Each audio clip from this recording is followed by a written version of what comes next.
प्रेत सला पैजा बिराजे पितरों पिंड भराई, बहुर श्राद्ध खान को आए काग भये कल माही। अब देखो इनके काम। अब ये जैसे अंतिम संस्कार करते हैं, जब भी लटोटर करेंगे पंडित जी, और फिर 13वीं कराते हैं कि इसलिए फिर वो उनके अस्थियां उठा करके ले जाते हैं गंगा में डालने के लिए, किस लिए, किसकी गति करानी है तेरे पिताजी की, वह गति होगी। अच्छा भाई ठीक है।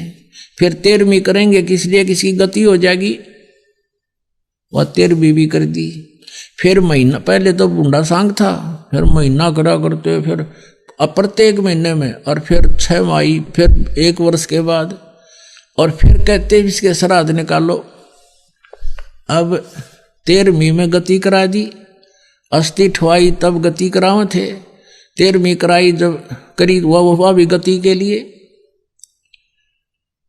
और फिर 6 माही वर्षों दी की वो भी गति के लिए, और फिर श्राद्ध शुरू कर दिए गति के लिए, पिंड भरवाए वो भी गति के लिए। परमात्मा कहते हैं जीवत बाप गेल लट्ठम लट्ठा ये मुए गंग पुचाया। जीवत बाप गेल लट्ठम लट्ठा मुए गंग पुचैया, जब आवे आसोज का महीना ये कौआ बाप बनैया रे भोड़ी सी दुनिया।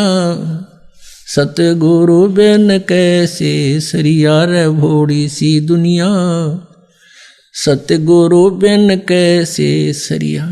कहते हैं जब तक पिता जीवित है तब तक उसकी सेवा करते को ना लट्ठम लट्ठा रहे हैं कि तूने उस ताई गणा दे दिया तो दूसरे की मेर करे से हैं, और मर जा जब उसने नो कहीं भी गति करा कहांगे, गंगा में ले जाओगे, गंगा में पहुंचाओगे। और फिर कहते हैं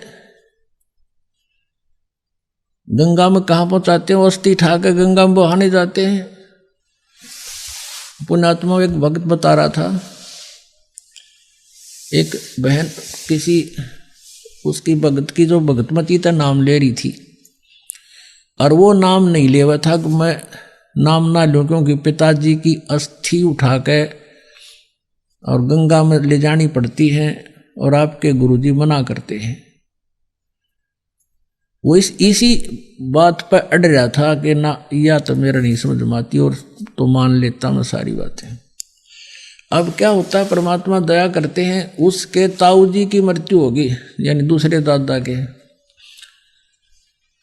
और उसके साथ वो पहुंच गया गंगा घाट पे अस्थियां प्रवाह कराने, उसकी गति कराने के लिए। तो वहां जाते ही एक पांडे बैठे वहां पर, उनका क्षेत्र बट रहा है कि इस क्षेत्र के आओगे तो वो वो पांडे हैं उनका, उनको पता चला भी कहाँ से आए हो, कहाँ से आए हो, पहले दूर से पूछने लग जाते हैं वो। तो वो कहता है, वो कहने लगा मैं वहाँ से आए फलाने गांव से, उस जिला से। तो वो कहता आ जाओ तुम हमारे हो, हमारे। वो दूसरे भाग्य आए का जो वो बुला लिए, वो खोल कर बई सी देखने लगे न, बोले जजमान इबका तो बहुत दिन आए।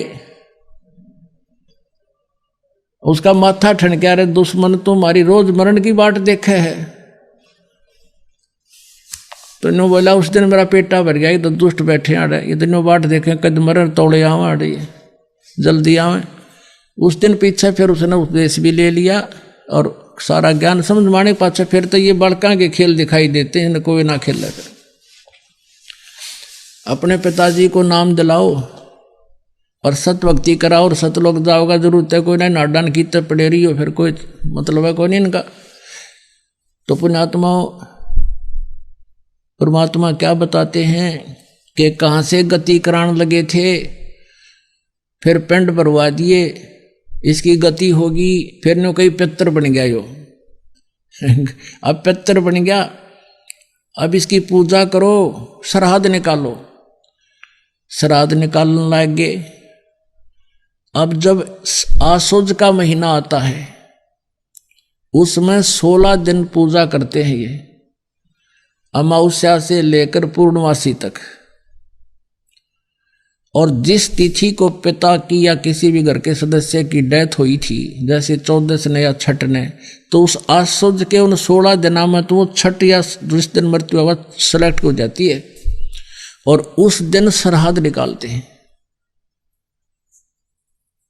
और गुरुजी आते हैं, भोजन बनाते हैं और कहते हैं पहले भाई तेरे पिताजी को भोग लगाते हैं, छत पर रख देते हैं भोजन। और कौवा आता है, कौवे को भोग लगाना अनिवार्य है श्राद्धों में।